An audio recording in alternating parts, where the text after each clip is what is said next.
अस्सलाम वालेकुम dear students, आज के लेक्चर में हम फाइलेटिक लिनेज के बारे में पढ़ेंगे। लास्ट टाइम हमने पढ़ा था कि किस तरह से हमारे पास जो ऑर्गेनिज़म्स हैं, ये किस तरह से उनकी हमें एक एज का अंदाज़ा होता है और जिन ऑर्गेनिज़म्स के फॉसिल्स जिनके बचे कुचे रिमेन्स हमारे पास रह जाते हैं, उससे हम रेडियो एक्टिविटी से, और दूसरा हमारे पास जो उनके पे जहाँ पे रॉक्स होती हैं, रॉक्स की लाइफ से हम अंदाज़ा लगा के बाय सेडिमेंटेशन मेथड हम अंदाज़ा लगा सकते हैं कि किस तरह से हमारे पास प्लांट्स और एनिमल्स ने हमारे पास जन्म लिया और उनकी लाइफ क्या हो सकती है। आज के लेक्चर में हम पढ़ेंगे फाइलेटिक लिनेज के बारे में। फाइलेटिक फाइलेटिक हमारे पास, फाइलेटिक का मतलब होता है ट्राइब। ट्राइब मीन ख़ानदान हमारे पास, और लाइन का मतलब होता है हमारे पास वे, और एज का मतलब हमारे पास होता है टाइम। तो अगर फाइलेटिक को देखें तो ये हमारे पास है ट्राइब। ट्राइब का मतलब होता है हमारे पास ख़ानदान। अगर हम इसका लफ्ज़ी मतलब देखेंगे तो इसका मतलब ये होगा कि हमारे पास एक वक्त गुजरने के साथ साथ किस तरह से एक ख़ानदान ने जन्म लिया है। तो अब हम देखते हैं इसकी डेफिनेशन को कि किस तरह से हम देखेंगे कि हमारे पास ये एक ख़ानदान बनता है और उसके लिए क्या क्या कंडीशन रिक्वायर्ड होती हैं। नो डाउट ये डेफिनेशन थोड़ी सी कॉम्प्लिकेटेड है, लेकिन हम इसको 3 हिस्सों में डिवाइड कर लेते हैं और बहुत ही ये इम्पोर्टेंट शॉर्ट क्वेश्चन के तौर पर पूछी जाती है। अब देखें, phyletic lineage it is an unbroken series of species. ये हमारे पास अनब्रोकन सीरीज है, स्पीशी की एक सीरीज है जो कि अनब्रोकन है, कभी ना टूटने वाली सीरीज है। Number 1, phyletic lineage it is an unbroken series of species arrange in ancestor to descendant. ये हमारे पास एंसेस्टर बोलते हैं हमारे पास अबाव अजदाद को, हमारे पास जो बाप दादा होते हैं उसको टू डिसेंडेंट बोलते हैं औलाद को, कि ये तरतीब पाती है, अरेंज होती है अबाव अजदाद से औलाद में। तो हमारे पास ये इसका दूसरा पोर्शन कर लेते हैं कि नंबर 1 हमारे पास था कि it is a unbroken series of species, कि ये अनब्रोकन सीरीज है किसी भी स्पीशी की। Arrange in ancestor to descendant, जो कि क्या है, बाप दादा से औलाद में तरतीब पाती है। With each latter species is evolve from former one.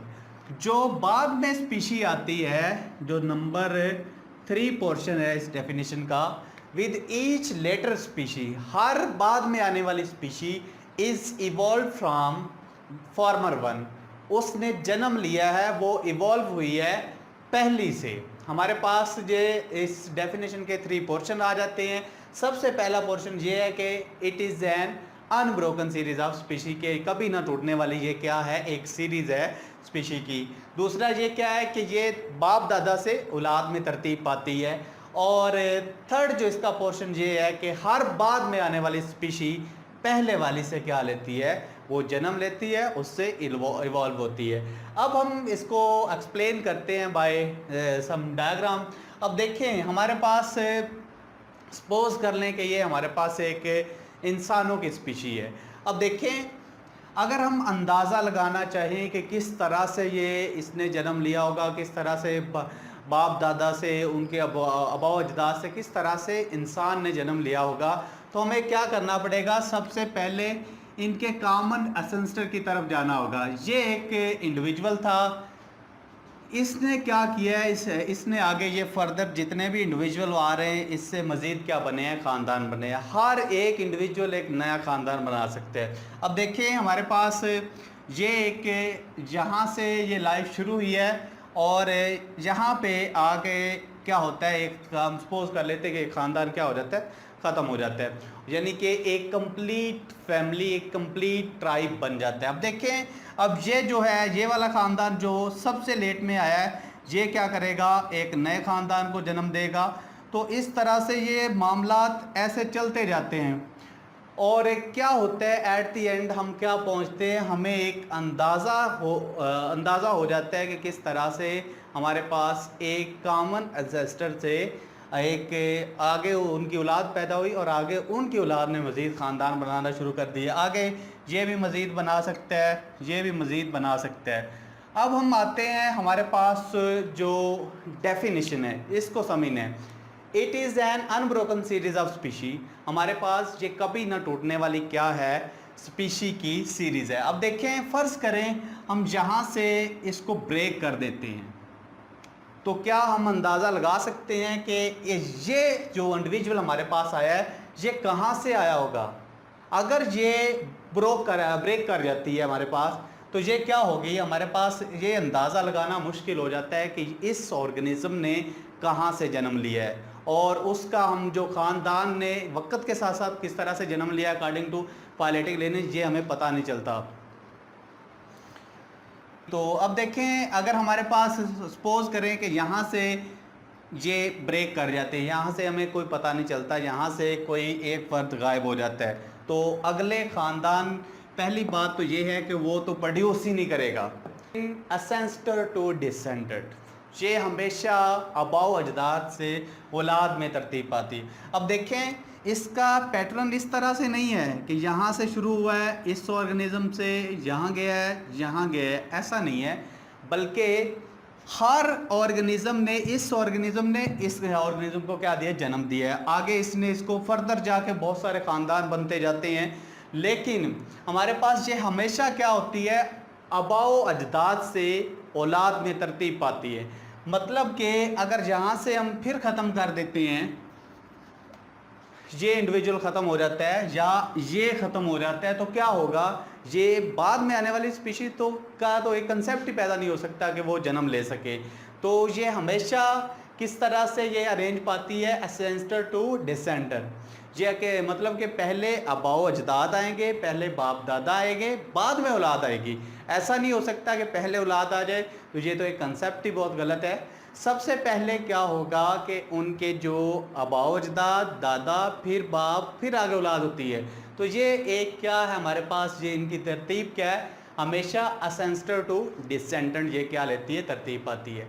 With each latter species is evolve from latter one, हर स्पीशी जो बाद में आती है वो हमेशा पहले वाली से जन्म लेती है। अब देखें इसने ये बाद में आया है तो इसने इससे जन्म लिया होगा जी। तो सपोज करें कि हमारे पास ये वाला इंडिविजुअल है, इसने हमेशा इससे जन्म लिया होगा, आगे बाद में ये आ रहा है तो इसने इससे जन्म लिया होगा, अगर और उसके बाद क्या होगा, कौन सा ये आ रहा है तो इसने किससे जन्म लिया होगा, इससे जन्म लिया होगा। इस तरह हम एक स्पीशी और देख लेते हैं जो फिश की है, हमेशा जो क्या होगा ये अनब्रोकन होगी।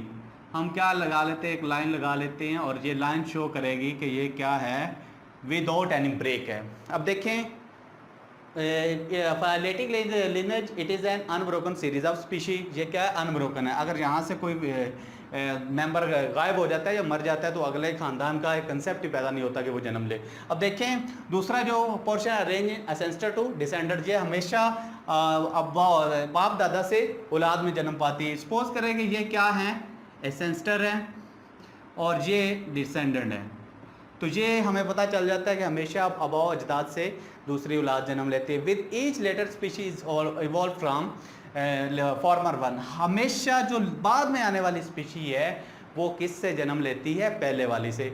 अब क्या यहाँ से अंदाज़ा लगा लें, ये सबसे बाद में आई है तो इसने इससे जन्म लिया होगा, ये इसके बाद आई है तो इसने इससे जन्म लिया होगा।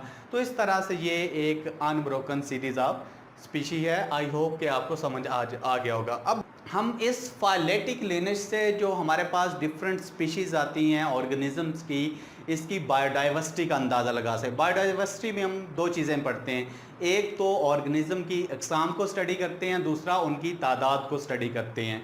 तो फाइलेटिक लिनेज से हमें एक अंदाज़ा हो जाता है कि किस तरह से डिफरेंट हमारे पास जो ऑर्गेनिजम्स हैं और उनकी स्पीशीज़ ने किस तरह से जन्म लिया होगा और वो किस तरह से हमारे पास जो एग्जिस्टिंग वैरायटीज़ हैं किस तरह से आई होंगी। अब देखें हमारे पास जो डिफरेंट साइंटिस्ट हैं वो ये अंदाज़ा लगाते हैं कि हमारे पास इस कुराए अर्ज़ पे जो डिस्कवर्ड स्पीशीज़ हैं वो हैं हमारे पास 5 to 30 मिलियन, यानी कि 50 लाख से 3 करोड़ तक जो स्पीशी हैं वो एग्जिस्ट कर सकती हैं, वो इस पूरा अर्थ पे पाई जाती हैं। लेकिन जो हमारे पास नॉन स्पीशी हैं इसमें से वो सिर्फ और सिर्फ हमारे पास 25 लाख हैं, यानी 2.5 मिलियन स्पीशी क्या हैं साइंसदानों ने डिस्कवर कर ली हैं। और उनका अंदाज़ा ये है कि हमारे पास ये 3 करोड़ से 50 लाख के दरमियान जो स्पीशी पाई जाती हैं, लेकिन उनमें से क्या हुआ है हमारे पास 2.5 मिलियन क्या हो गई हैं, डिस्कवर्ड हो चुकी हैं, जो कि साइंसदानों ने डिफरेंट मेथड्स के ज़रिए से उनको डिस्कवर कर लिया है। उसमें से हम देखते हैं जो कि short question point of view से और एमसीक्यूज़ पॉइंट ऑफ व्यू से इनकी परसेंटेजेस पूछ लेते हैं कि इंसेक्ट की परसेंटेज क्या है। इसके अलावा जो हमारे पास वस्कुलर प्लांट्स हैं उनकी परसेंटेज क्या है, वो कितने पाए जाते हैं, तो वो हम देखते हैं। इसमें हमारे पास जो नॉन स्पीशीज डिस्कवर्ड हो चुकी हैं जो कि 25 लाख हैं, उसमें से फंजाई, अल्जी और प्रोटोजोआ हैं हमारे पास 9.4% स्क्वायर्स पर पाए जाते हैं। और जो इंसेक्ट हैं ये सबसे ज़्यादा पाए जाते हैं जो कि हमारे पास हैं 53.1%। और वस्कुलर प्लांट्स जो हमारे पास हैं ये 17.6% हमारे पास डिस्कवर्ड हो चुके हैं। और एनिमल्स अदर देन इंसेक्ट के अलावा जो एनिमल्स हैं वो हमारे पास 19.9% क्या हो चुके हैं, डिस्कवर्ड हो चुके हैं।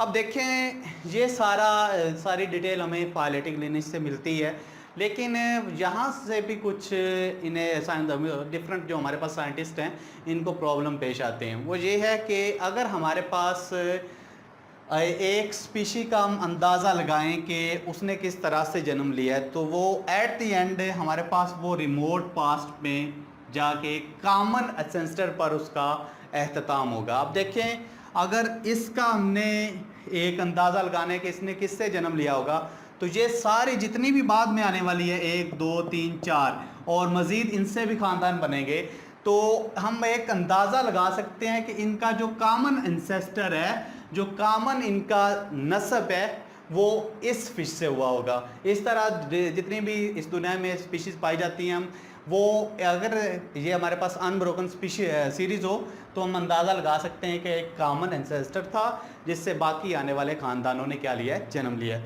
अब देखें लेकिन जहाँ पे एक प्रॉब्लम पेश आता है डिफरेंट साइंटिस्ट को, तो वो ये है कि हमारे पास ये सारा जो अंदाज़ा जी, तो यहाँ पे जो इन्हें प्रॉब्लम पेश आती है वो यही है कि कुछ ऑर्गेनिजम्स ऐसे इस कायनात में पाए जाते हैं जिनकी बॉडी बहुत सॉफ्ट होती है, बहुत नरम होती है वो, और उनके फॉसिल्स क्या हैं उनका तो एक कंसेप्ट ही ख़त्म हो जाता है, वो उनके सारे निशानात ख़त्म हो जाते हैं। तो उसका अंदाज़ा लगाना यहाँ से बहुत मुश्किल हो जाता है, जो कि सॉफ्ट बॉडीड ऑर्गेनिज़म है जिनकी बॉडी बहुत नरम होती है। और बाकी जो हैं कुछ स्पीशीज़ आपके सामने हैं जो कि हमने लास्ट टाइम भी डिस्कस किया था कि किस तरह से एक ऑर्गेनिज़म की एज का अंदाज़ा लगाया गया है सेडिमेंटेशन मेथड और रेडियो एक्टिव मेथड्स के ज़रिए से। और बाद में जो हमारे पास ये फाइलेटिक लिनेज का एक कंसेप्ट आता है, लेकिन एक प्रॉब्लम ये है कि ऐसे ऑर्गेनिज़म जो कि सॉफ्ट बॉडीड थे उनके कॉमन एंसेस्टर तक पहुंचना नामुमकिन है। क्यों नामुमकिन है? क्योंकि उनकी बॉडी, उनकी बाकियात ख़त्म हो चुकी होंगी। तो ये था सारा आज का लेक्चर हमारा फाइलेटिक लिनेज के रिलेटेड। आने वाले लेक्चर में हम इंशाल्लाह बायोलॉजिकल मेथड के बारे में पढ़ेंगे। अल्लाह हाफ़िज़।